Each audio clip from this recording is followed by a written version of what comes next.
আমরা বামপন্থীর এমন সমাজের স্বপ্ন দেখি যেখানে আসলে মামলা মোকদ্দমা থাকবে না। রাষ্ট্রপতির ক্ষমা প্রদর্শন নিয়ে অতীতে আমরা দেখেছি কতকগুলো জটিলতা হয়েছে এবং এইটা পারফেক্টলি হয় নাই। আমাদের সাথে কথা ছিল যে ঐক্যমত্য কমিশন আজকে আমাদেরকে একটা রোডম্যাপ দেবেন, যাতে করে কি কি বিষয় তারা সুনির্দিষ্ট আলোচনা করবেন এবং কবে কোনটা করবেন। কারণ আমাদের রাজনৈতিক অনেকগুলো কর্মকাণ্ড আছে, আমরা সেটাও আমাদের ব্যাহত হচ্ছে।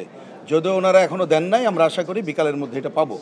আজকের আলোচনার তিনটা, একটা তো আপনারা শুনেছেন রাষ্ট্রপতির ক্ষমা প্রদর্শন, আর একটা হচ্ছে এই যে কোর্ট বিকেন্দ্রীকরণ, আর শেষে যে জরুরি অবস্থা সেটা নিয়ে আলোচনা এখন হয় নাই। আমাদের কংক্রিট পজিশনটা একটু বলি।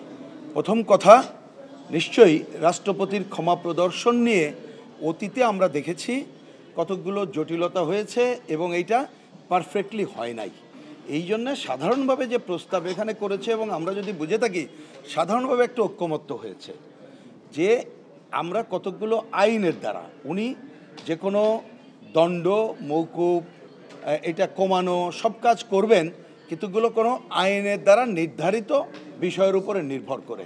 তা আমরা প্রথমটুকু একমত হয়েছি এবং এইটা একমত হয়েছি সেই আইন কি হবে না হবে এটা পার্লামেন্ট অন্যান্য সুধীজন তাদের সাথে আলোচনা করে এটা করবে।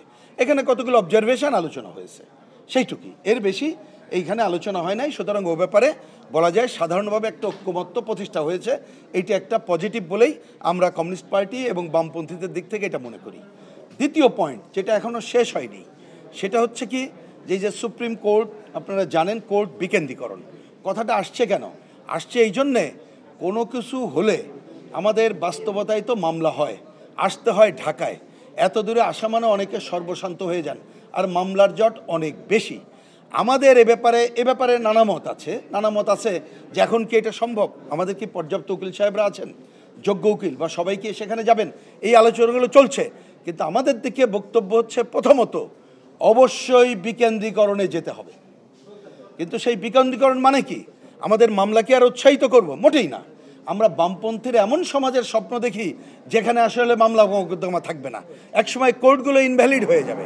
অর্থাৎ ওই রকম একটা কালচারাল জায়গায় আমরা যেতে চাই। এবং মনে রাখতে হবে যে যুক্তিগুলো হচ্ছে যে এখনই যদি বিকেন্দ্রীকরণ করি তাহলে উকিল সাহেবরা যাবেন না, এই ধরনের ঘটনা। কিন্তু আমরা মনে করি আসলে এরকম একটা ঢাকা শহর রেখে তো আপনি শুধুমাত্র কোর্ট বিকেন্দ্রীকরণ করে পারবেন না। সুতরাং এটা একটা রাজনৈতিক সিদ্ধান্ত। আমি যেমন কোর্টকে বিকেন্দ্রীকরণ করব, পুরো দেশের পুরো পরিবেশ পরিস্থিতিটাকে বিকেন্দ্রীকরণ করব।